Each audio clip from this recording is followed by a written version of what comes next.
everyone. My name is Elizabeth, the education coordinator for Marlene's Market and Deli. Tonight's special guest that we have with us is Denise Frakes.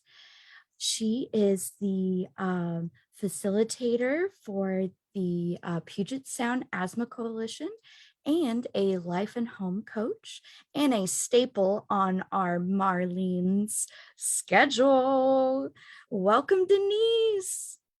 Hello, and welcome everybody's here. I love this topic. Thank you, Elizabeth, and thank you, Marlene's, for being a staple of our community. I've been thinking about Marlene's a lot and how rich it is to have this as our community.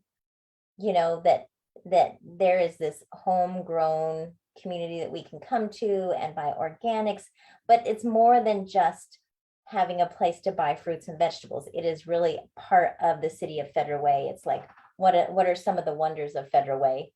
Marlene's is like that, you know, so I'm a huge fan of both Elizabeth and Marlene's. So if you know, and I'm not selling Marlene's, I really think that for a community to thrive, we need mom and pop shops. We need community shops. We need to have a place where everybody knows your name. You're like, hello, you know, so keep in mind during this COVID that if you can go in and visit the local community just to keep us thriving, because can you imagine our world without local stores?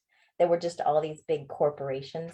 I was reading this week about Bhutan and the king there. They have, instead of a gross national product, they have gross happiness product. So the country is based on everybody being happy. And so they have enough food and they have health care.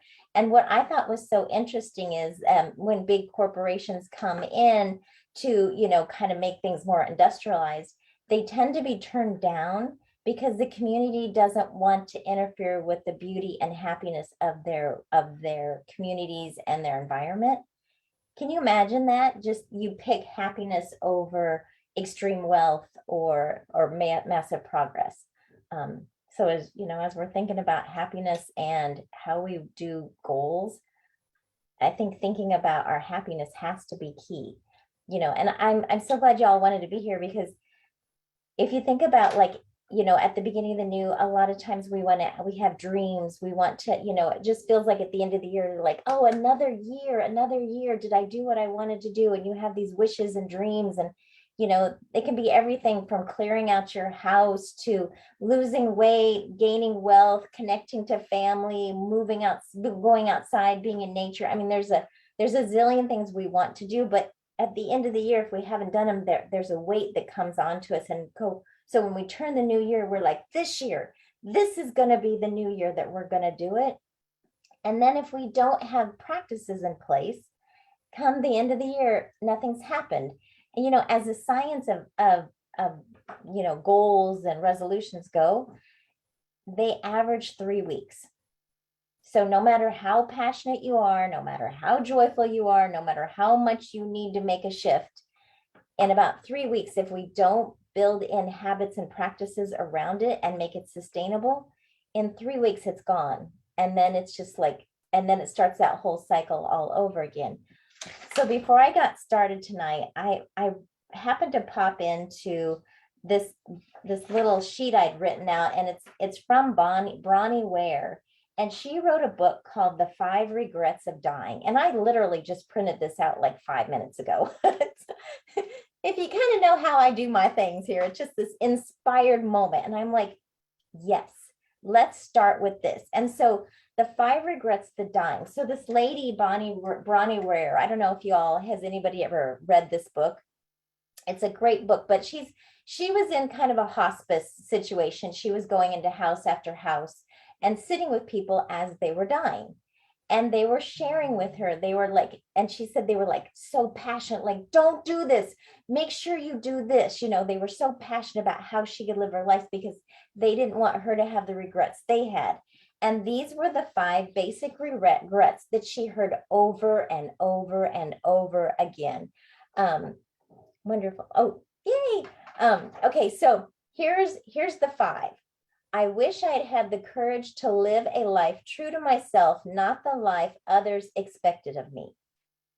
right? And Elizabeth and I were just talking, and Elizabeth has been fantastic. I don't know if y'all know, she's in band playing at, where are you playing? Jazz Bones? Yep. Yay! So, I mean, as we've all seen Elizabeth, she just keeps blooming and blooming because she is true to herself, and she just, and that you can see it, right? We all see it. There's another one. I wished I hadn't worked so hard. Simplicity, keep it simple, purpose and intention. So living a conscious life, that you're not just grinding away and working for what, that it's simple. Keep your life simple and be intentional. I wished I'd had the courage to express my feelings. So not having guilt, but actually being able to communicate, and not just burying your emotions, but actually communicating and expressing your feeling of who you are. I wished I'd stay in touch with my friends and family. It's easy to lose track of people, or you get busy and you don't send the birthday card or you don't send the wish, but staying in connection to, like, I have a girlfriend from college, and seeing her more often, that brings happiness to my heart. And then the fifth one was, I wished I'd let myself be happier. Isn't that interesting? That is like the main things. It wasn't like, I wished I would have had $1 million in the bank. I wished I looked like a model. It wasn't any of those things. So you think about, what are some of the things you guys are wanting to dream? What do you want in your lives? So if I had a suggestion of how to figure out where to even begin, is just to take a notebook or a piece of paper and give yourself 20 minutes. Go outside if you can, go into quiet time. Maybe go for a walk first, and then start writing your wishes and your dreams. How do you want your life to be? How do you want to live? How do you want to feel in your life? Start with your wishes and dreams, because it's so easy to say, I want to lose 10 pounds, or I want to lose 100 pounds, or I need to clean out my whole house, or, we start on the things we want, but those are tight. Those are tight wishes. They're not really wishes. They're pressing to do those. And if we press on it, we'll never be able to expand the way we want. So we really want to start with wishes and dreams of how we want to live our life. So get a journal. I highly recommend popping back in. I highly recommend getting a notebook. It does not have to be fancy. Don't spend a whole lot of time on there. Although if you want a beautiful one, by all means, but this is just like a 99-cent notebook. So, I call it my compost journal, my avatar journal, but that's the place to have it. I always have it by my bed at night, but if you're more of a morning writer, have it wherever, but have a place where you can just write your wishes and dreams. Susan just joined us. Hello, Susan. I'll meet her. Although she didn't sue, welcome Susan. So anyway, so have this place for your wishes and dreams, so you know what you want. And then the second thing, a lot of times when we're wanting goals, we don't really see how blessed we already are. We're like, how blessed are we? We live in a country with sunshine, and it's safe, and we have all these abundances, but when we're trying to change something, sometimes all we can see is that tunnel vision of, we don't have what we think we need, or things aren't perfect. So the other practice I highly, highly recommend is to start a gratitude journal. And it can be something you do at night. One of the best ways to do a gratitude journal is at night before you go to sleep, thinking of 3 things you're grateful for, or 3 moments in the day that were beautiful, 3 things that you just loved about the day. And then ask yourself, why? What made it that way? What was it about it that I loved? Go a little bit deeper than just writing it down. Kind of reflect on it. It only takes about 10 minutes to do this. But what that does is, right before you go to bed, as you start cultivating the things that are going right in your life that you love, your brain stops looking at everything you're missing and starts looking at everything you already have. It's this beautiful transition of really seeing how abundantly blessed you already are. And that relaxes you. It's a really nice way to go to bed, is feeling abundantly blessed. Does that make sense? That it's like, we're not, to go with what you need. If I think about any time I've tried to lose weight or not eat sugar, if I try to lose weight, all I can think about is food. That is all I can think about. If I'm trying to not eat sugar, all I can think about sugar. I have to think about what I want in my life, not what I don't want, because I will just magnify whatever it is I'm thinking about.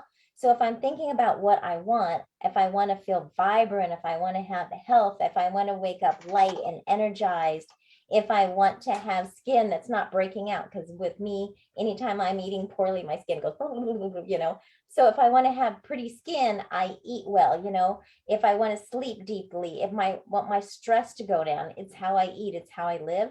I'm focusing on how I want to live, not on how I don't want to live. Does that make sense? I mean, it's just this, it's how you put your mind, it's where you want to go with your mind. Um, so there's a couple things I wanted to talk about in goals. So goals, it's important to have a goal, but not so much that you're putting all your energy towards the goal. Like if you have a goal of like losing 50 pounds, let's just say that's your goal. It's important to have a goal, but think of that as more like a vision, a direction.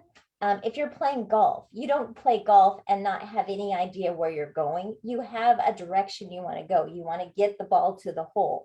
You need to have that. Our whole energy system needs to have that kind of focal point for us to put our energy to, but we don't want to spend all of our time just focusing there. Then it's about the actual execution. So by having a focal point, and you don't want to have 50 focal points, you want to have one focal point that you could put your energy on so that you know where you're going to go. But then you put all the rest of your energy on the habit. So when I kind of set the precedent or set up for this thing, I was thinking it's the slow, tiny shifts that are going to transform you. And I think last year when I was talking, I talked a lot about James Clear in his book, Atomic Habits, which I absolutely love, right, Elizabeth? Atomic Habits, he is fantastic. And he sends out little blurbs about, you know, habits and stuff. He is really good about habits. Matter of fact, I have a quote for you. People often think it's weird to get hyped up about reading one page or meditating for 1 minute or making one sales call. But the point is not to do one thing. The point is to master the habit of showing up. The truth is, a habit must be established before it can be improved. If you can't learn the basic skill of showing up, then you have little hope of mastering the finer details. Instead of trying to engineer a perfect habit from the start, or a perfect life, or a perfect anything, do the easy thing on a more consistent basis. You have to standardize before you optimize. I'm gonna so does that make sense? So with habits, you wanna think small. You don't wanna think like, I'm gonna walk 5 miles. Say you're just deciding, I'm gonna get in shape and I'm gonna eat super healthy, I'm gonna lose 50 pounds. So maybe that's your goal, that's what you wanna do. So you can have that as your vision, but then you're wanting to think, so if I'm gonna think about, I wanna change, I'm gonna think about, I hear a dog. It's not in my house. Hello, whoever's puppy that is, hello. So when I'm going to think about changing something, I'm going to think about, what do people who are healthy and fit do? I want to think about what, I don't want to think about where my brain is, because obviously my brain isn't going the direction I want it to go. So I want to think about, what do happy and fit people do? And they might exercise more. They may eat more fruits and vegetables. They may move more often. They may not watch as much TV. They may not eat as much junk food. I don't know. You know, everything's a little bit different. But when you start focusing on what they do, and then you think about, okay, so maybe exercise is the thing I want to do. So instead of thinking, okay, I'm going to start walking 5 miles every day, 7 days a week, and I'm going to get in great shape. Well, that works great for maybe a couple days, but then the reality hits, you don't actually have a foundation, a base point to start doing it. So if you want to do something consistently, because that's how our brains work, we change slowly. You want to do something very small. So what James Clear is known for is going back to changing things at 1%. So, even though you want to have this big shift, it's better to change really, really slowly, but very consistently for a true change. And what he's saying in that quote is, you don't start with the perfect habit, you start with the easiest habit. So a few years ago, you probably all heard this if you've heard me speak before, but around 2002, I was pretty sick. I had very low immune system. My energy was very low. If I got sick, I'd be sick. And I just wanted to get in shape. And I had been like the rabbit in the hair kind of, I was the rabbit. I'd go out for 5 miles, injure my leg, couldn't run anything. And then I'd have to wait and heal up. Then I'd go out and run 5 miles again. So it was that up and down.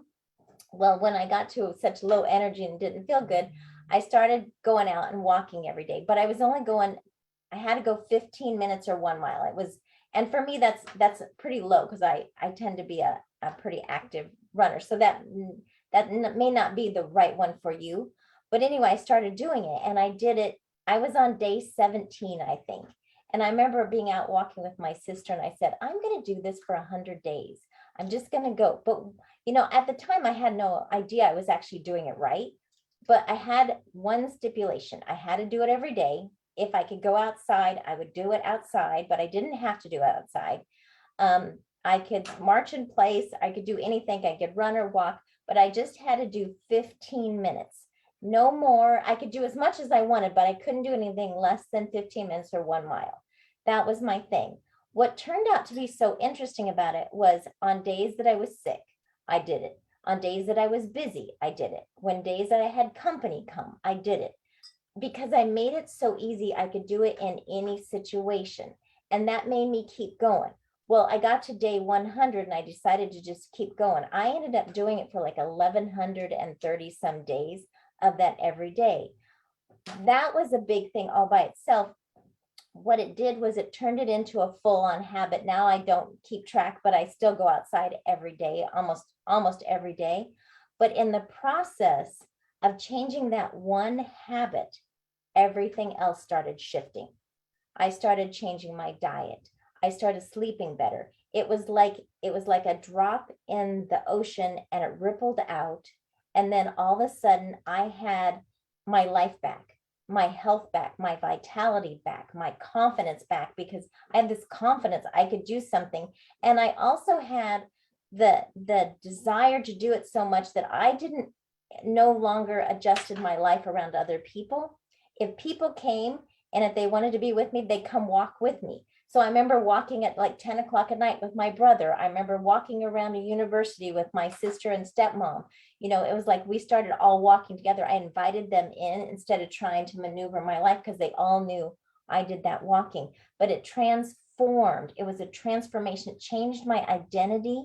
And that's what we want to do with habits, is to actually change your identity of who you even think you are. So you don't think of yourself as somebody overweight, but you think of yourself as a healthy, vibrant person. There's a huge transition about changing your identity. And that's what James Clear does with that Atomic Habits, is it changes your identity with a 1% shift. You want to keep these goals so simple, so easy. I'll show you what I do. So one of the ways I keep track is on a calendar. So I started this happiness project, our happiness project of Christmas Day. It was just kind of a whim. Didn't really think about it. Today we're on day 34. But what I do is I put our happiness project, OHP, and what the day is. And then if I have a note I just think was fantastic, I put it in here. So in the morning when I'm off in the office, I put this note in here. It keeps me remembering this, because otherwise you forget. You just forget. It's not a habit yet, so you're going to forget. And then at night, I do the same thing, except I have this, and I just got this at the dollar store. It's nothing fancy at all. But at night, I put a couple things that were interesting about the day. And again, our happiness project, day 33. Tonight, I'll do day 34. I do that very specifically. Neither one of them take but a second of time, but I know how important it is for these first 21 days to 100 days. If I really want to change my identity, I have to get this rooted. So you think about a habit, it's like a seed. When you're thinking about, I want to change something, it's a seed. There's no roots to it. It hasn't even germinated yet. And so the reason we give up at day 21, our natural tendencies will go back to, our brains are wired to go back to our standard. So by day 21, it'll say, oh no, this is too hard. It's not working. I haven't made progress. I give up. I'm done. It's too hard. I can't do it. So you go back, because you go back to your standard way. You want to make it so on day 21, understand at that day, all you've done is you've sprouted, you've germinated. You have a little green plant, like when spring, when the peas pop, peas, I have peas, you get that, the tulips are up, whatever it is, you get that, yay. That's what you have on day 21. You have those tiny little white roots on the bottom of your little goal, and you have like a little sprouts. And so on day 21, you have this tiny little plant that you have to keep nourishing and stay connected with it for it to grow. And as it grows, it gets stronger. And as it grows, then you can start tweaking it and maneuvering it and getting stronger with it and starting to lean on it. But when it's this baby one, you just have to just keep doing it every day. So it's not like how many days, it's how consistently you do something. So they figure the average goal, the average habit takes about 66 days to really hook in. You hear that 21 days, it's really, unless it's like the craziestly simple habit in the world, it really takes longer. And a really complicated habit, especially one that's been kind of like a generational habit, a family habit, it can take well into a year for it to really start shifting. So that's why you want to make it easy. You want to make it enjoyable. You make it doable in any situation. And think about that. Just a 1% improvement. Just keep sticking with it. So what do you think? Well, I'm blind here. I'm not actually getting anybody else chatting, because normally we chat when we have these conversations. But if you can, in your chat, what do y'all think about that simplicity of this, that simplicity of being consistently making shifts? So even in like your house, you want to change how you live in your house so it's not overwhelming and you don't have stuff. Then you want to start with the habits. Maybe the habit would be, when you come home from being out in the world, you put everything away. When you bring something in, you open up the box, you put everything away. When you bring in your groceries, you put everything away. That's a delightful habit, the habit of putting everything away. Maybe it's the habit of wiping down your shower at the end so you never have soap scum. Like this morning I did that, and I just took 2 minutes and I was completely present and wiped it down. I never have soap scum. I wipe out my sinks. I never have soap scum in my sinks. It always looks good. So it's like you build these tiny little habits of maybe, like, instead of shopping on Amazon, you think of something else to do, and then you only go to Marlene's or something. You only go local, and you shut down like a bigger account, and you go local. And so it's more difficult, more intentional to shop, instead of making the things you want to give up easy. Does that make sense? So if you have a goal you want to kind of minimize, or a habit you've already got in place, and you want to make it not happen, you want to make that habit hard. The one you want to start, you want to make easy. Y'all follow that? Okay. So with that in mind, thinking about the habits, yesterday I came across something that kind of really makes this completely different. So I'm taking this course from UC Berkeley called The Science of Happiness. And one of the videos today was from a doctor, Dr. Barbara Fredrickson. She is a Keenan Distinguished Professor of Psychology at the University of North Carolina, Chapel Hill, and she's the researcher of positive emotions. So what she said today was just amazing. So she's talking about and I'm switching over here to positive emotions because this is so important with the goals, and you'll see here in a second. So follow with me. So she's saying positive emotions have 2 core truths. And keep in mind, again, one of the regrets of the dying was, I wished I'd let myself be happier. So if you think about the goals you're trying to get, why are you really trying to get that goal? Most of it is because you want to be happier. It's not because you really care whether you have $5 million in the bank. Because if you just have $5 million in the bank and you're miserable, it's not going to do you much good. But if you're happier, most likely almost everything else is flowing. So anyway, in the positive emotions, there's 2 core truths. When you have positive emotions, when you feel good, your energy system expands. You think about when you feel beauty, when you feel joy, when you feel love, when you feel appreciation, when you are grateful, those emotions tend to be expansive emotions. They open you up. So she's saying they literally change the boundaries of our minds, hearts. They change the outlooks of our environment, our world quite literally expands. Even how we see the world, literally, they do tests and studies. When we're happy, we literally see bigger pictures. We see a bigger picture when we're happy. The other thing is positive emotions transforms us into a better. They bring out the best of us. She was saying that 1% of our cells are replaced every day. So every day, 1% of our cells, which means, and we did the math in a circle we did today, and it was 370 billion cells a day are shifted. The old ones are died, the new ones get refreshed. That means every 4 minutes, well, let's see. So there's 4 million cells a minute get shifted. And in 2 minutes, 480 million cells are rejuvenated and started new ones. The old ones die and the new ones come in. 480 million cells. So she's saying in about 3 months, we basically are a new body. We basically have transformed all of our cells because every day 1% of our cells. So in about 100 days, we have 100%. Right now, it's not exact science on that because some of our bones and stuff changed at a different pace.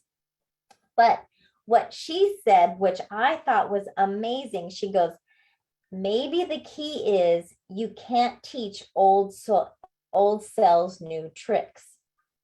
So you think about those old cells, those are our old habits. And so if you have cells that are like, what you can't do, I will never be wealthy, or I'm not happy, or I'm not healthy, or, whatever it is, those are the old cells. But as you're practicing positive emotions, as you're getting confidence of doing the thing you want to do in tiny little increments, but consistently, when those new cells pop into your body, they're like, hello, and they pop into a body that is strong and fit and exercising.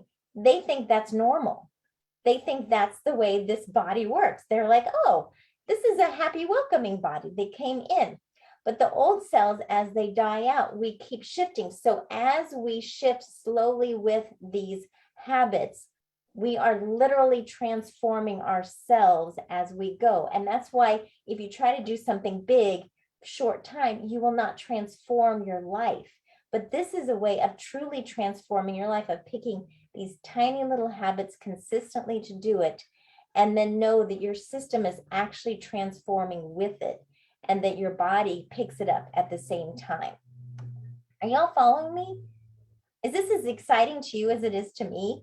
Just to think about what our body is. And so when you're thinking about the goals you're looking to do, think about maybe shifting from a specific thing like losing weight or gaining wealth or cleaning out the house to the goal of, like Bhutan, of the happiness. Maybe pick happiness as your goal.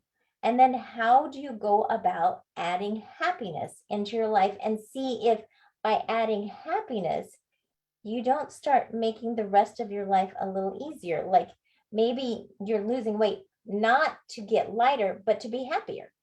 And so what could you do that would be happier, that adds a little bit of joy?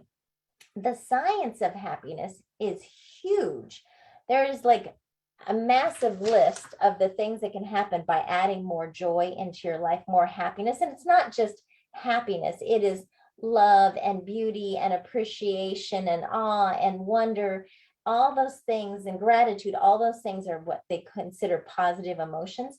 So when you activate that in your system, you're going to be more creative. You actually live longer. Your relationships are better. You tend to be more compassionate and grateful and thankful for other people. So when somebody around you is struggling, you have more compassion for that person. You are stronger. You are healthier. You have a more resilient system. So if something like during COVID knocked a few of us for a loop, right? So if something happens, you have the ability to see a bigger picture and come out of it and start getting back on track faster. These are all things that happen when you up your ability to have a little bit of more joy. And it doesn't matter if you feel it now. Sometimes that's why you do the 1% change of like picking one thing. An easy thing to add into your joy is going outside and being in nature, looking at beauty. Go outside and look for beauty. So instead of maybe thinking about, I'm going to go walk 5 minutes or 5 miles every day, go, I'm going to go outside for 10 minutes and I'm going to wander and look around the community and I'm going to find beauty. And so you're getting yourself out the door, you're moving and shifting, but your focus is not to lose weight. Your focus is to find beauty, and you just happen to be walking while you do it. And then as you're walking, you're looking for beauty, you're connecting to nature, and you're revitalizing your own natural beauty and your happiness, which makes you healthier, which does all these other things. So does that make sense? Instead of focusing on, I have to get up and I have to lose weight, that's kind of a tight emotion. You're like, my practice is to go outside and find beauty. Another thing would be maybe to dance. Maybe your thing isn't going outside for walking, but you love music, you love dance. So maybe your habit could be playing music in a song and dancing once for music once a day. I have a great little article here, and it's like all the benefits of music. It creates joy, chases away the blues, mitigates your stress, transports us, relaxes and relieves pain. Oh, that's another thing a happy does. It drops our pain levels.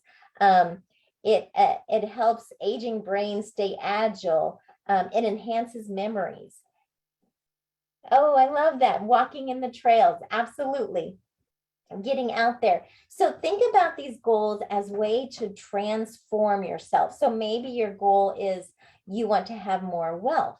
So maybe at night, take your gratitude journal and think about all the wealth you have in your life, all the blessings you have, and how abundantly blessed.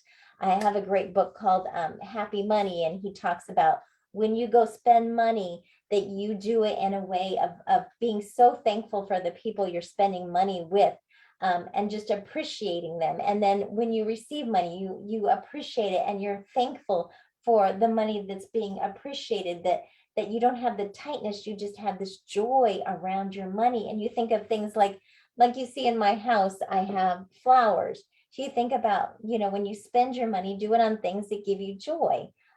Like I love Gerber daisies. I have, like you can see in my thing, I have like I get a bouquet of 5, and they're like $5.99 for a bouquet of 5, and it gives me 5 bouquets.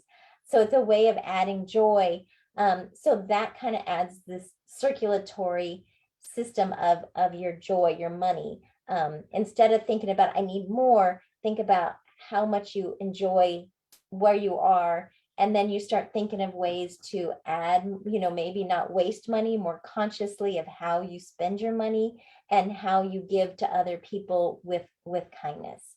So those are just a couple thoughts on, instead of thinking what you want, think about consistent habits, where you're just a daily little action, more to get you into the feeling of where you want to be, and not pressing of not wanting to be where you are right now. That's why that's starting with the wish list and the gratitude list, and starting to relax yourself, because most of the things we want to do, it's so we're happier, so we feel better, not so much for the end thing. It's not the bright red car we're looking for, it's the feeling we have that we think we're going to get if we get the bright red car. It's the feeling we get of going on the trips. It's those feelings. And so cultivating those feelings and start putting yourself in a place where you start feeling it consistently, and then let your body start growing it with you. And so let those plants grow as you're letting those goals do it, but then realizing your system is being transformed as you do it. Every day you're losing those cells and gaining new cells. And that's why you want to do that 1% change. It's not the big marching band. It's the little ballerina dancing when she's 5 years old, and nobody's watching. It's these little simple moments. a great book to play with. It's not really a habit, but it's a great transformational book. Is Simple Abundance. This is a delightful book. It's not new. I think it was written in the 90s or something, but it is a delightful book of a journey. So thinking about habits more as a journey of transformation than just like trying to get something. Because if we do goals and habits correctly, they transform us. And it doesn't matter what you're doing, whether it's exercising or cleaning out your house or gaining wealth or building relationships.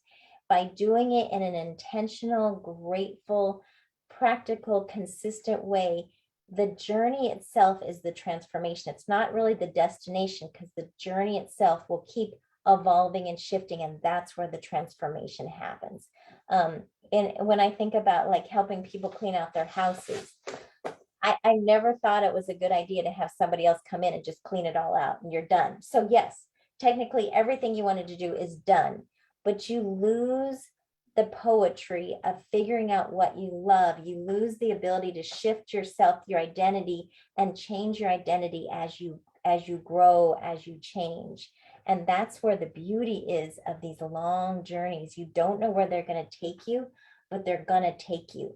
And the more you do it with beauty and love and kindness and generosity to yourself, the more transforming they are. But it's that consistency. It won't happen if you do like once a month, I'm going to do this.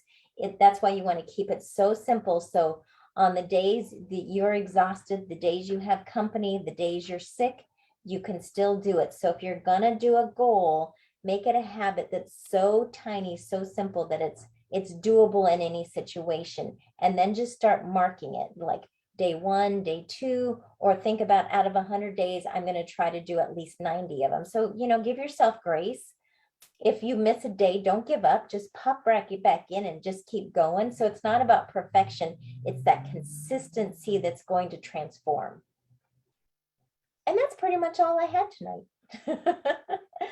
I will say if anybody is not on my normal mailing list, you can email me at dfbluesky@yahoo.com, which is dfbluesky@yahoo.com.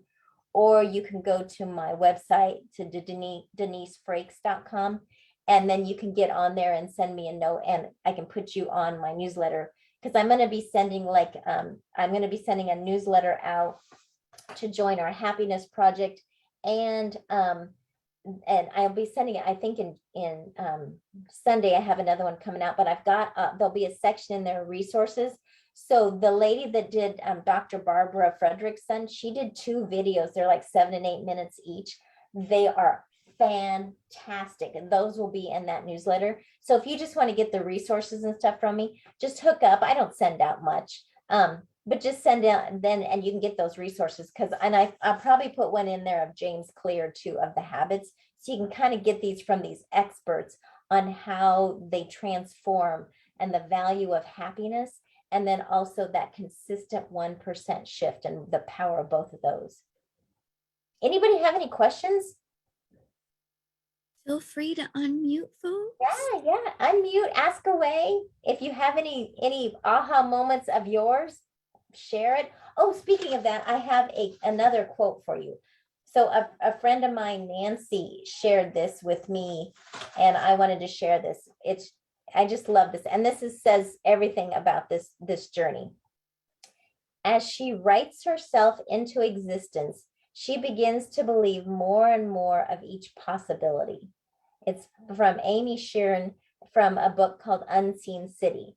But it's like that gratitude journal. The more you start writing, the more you start doing, you start believing that, oh yeah, I actually have a great way of taking care of a home, and I have an awesome life, and I am healthy. But you kind of grow into where your dreams are. So beautifully put. Isn't that a great quote? I love that quote.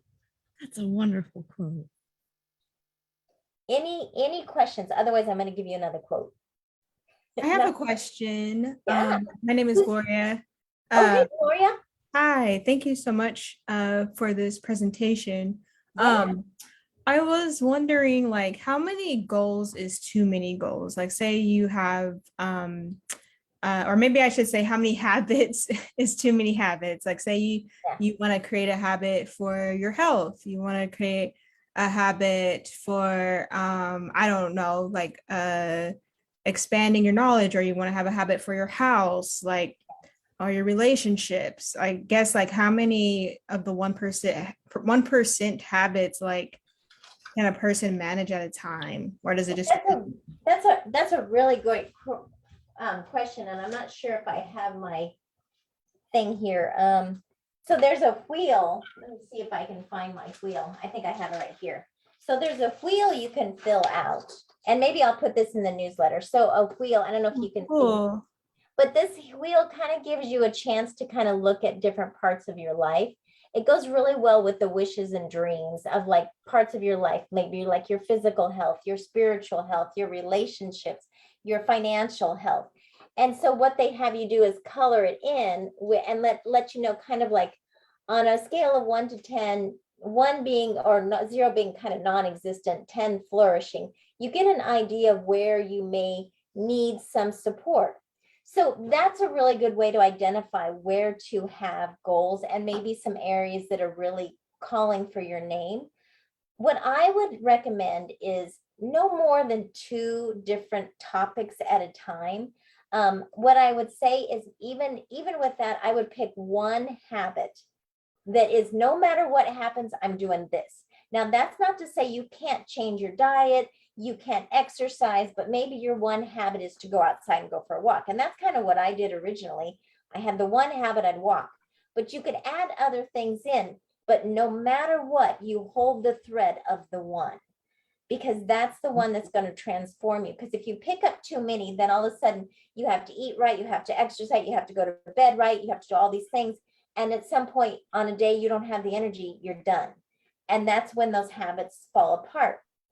So you can transform and you can make it more complicated, but have 1, maybe 2 consistent habits and maybe 2 different topics that you're consistently doing, and let those get grounded before you have another. So instead of thinking about a whole bouquet of flowers, all these habits you want to do, think of it as a parade where I do 1, I get that grounded. I feel like I've done this for like 60 days, you know, and then I can kind of move on and expand it. And like James is saying, you know, start simple and then you can make it more enriched and think of it more as a parade. So you think of at the end of the year, what is it? A bird in the hand is better than 2 in the bush. So it's better to think of at the end of the year where you really cultivated a deep change that was sustainable than have a whole bunch of wishes and dreams that hit the dirt. Does that make sense, Gloria? 100%. Yes. Okay. Yeah, keep it simple, simple, and go slow, but get those roots growing before you start adding more in there. And you'll see, and it seems like you're making no progress at all because you're going so slow, but you are literally changing the way you do things on a cellular level by doing this. And you're intentionally staying with it. And then you can make your life as complicated as you want, but have that 1 simple thread that no matter what, you do that.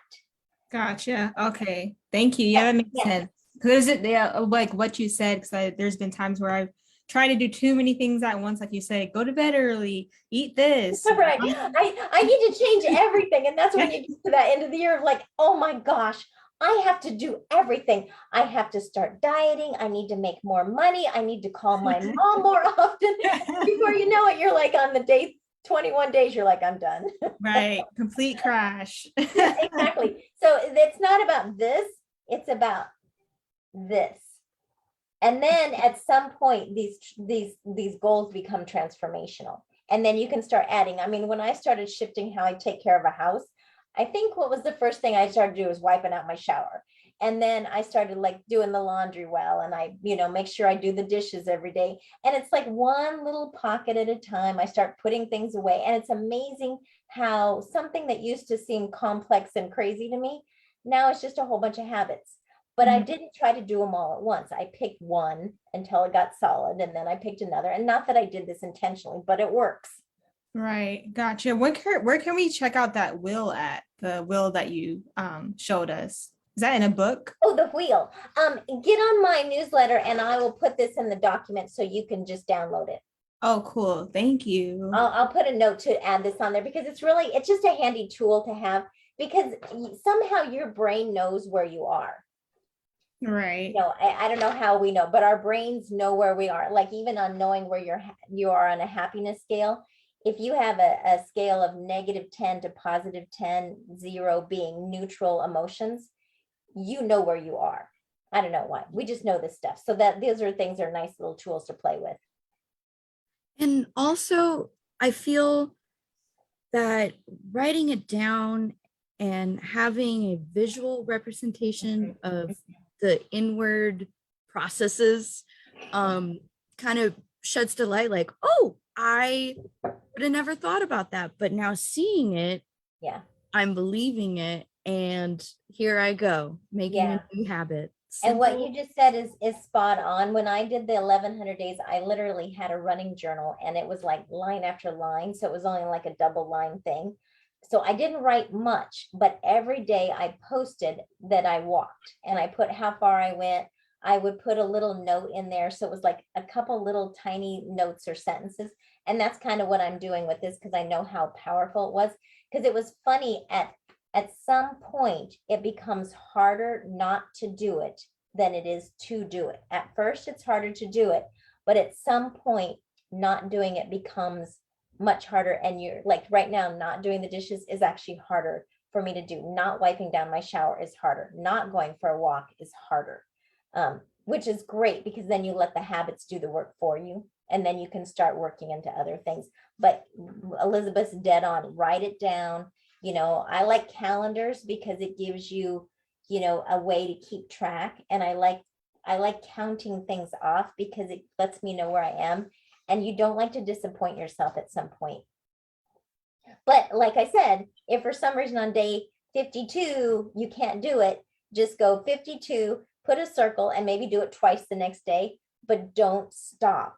Keep going. Don't forgive yourself. You got this whole human thing. You got this. You got this. You got this. Woo. Any other questions? Any more questions, folks? Input, thoughts, quotes? Okay, I'm going to give you another quote then. So this comes from my calendar, and I love this. It says, birds are like hope. Birds are like hope, though often fragile and precariously perched within the human soul. It has gifted us with a song and unimaginable endurance in the face of impossible journeys. Oh, that's beautiful. Right. Isn't that? I love that. That's from Karina Newsom. So we just gotta spread our wings and just open up and think about, like, when you think about your goals, think of something. Does it feel like this or does it feel like this?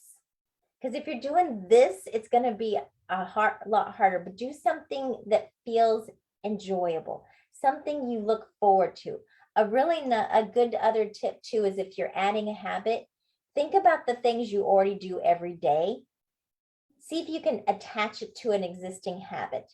If you've already got yes, exactly. Too much tightness isn't sustainable. But if you've already got a habit, like say you do dishes or say you like early morning and late night times are really good for habits because you always go to bed and you always wake up. In general, we should be going to bed and waking up. So I have a lot of habits I do early in the morning and late at night. And then usually my walking tends to be around 4, 5, 6 o'clock at night because it's kind of like a transition from work to evening. And so that's kind of where I tend to walk. I'll do it at different times, but tying it into an existing habit is good. Like if you want, like today in our class, we were talking about, a good time to practice gratitude is every time you pee. Because you already pee, So it's like figuring out a way to add it to something you already do. That's a really good way to add a habit to an existing habit. You stack them. That's beautiful. I love that. The pee part?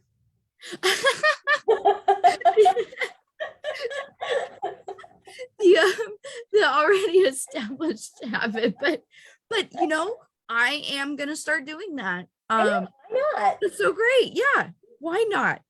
Like the more often we feel happy, and I'm not talking, when I say happiness, I'm not talking like a sugar spike, where you're just on this adrenaline rush. I am not talking about that kind of positive emotion.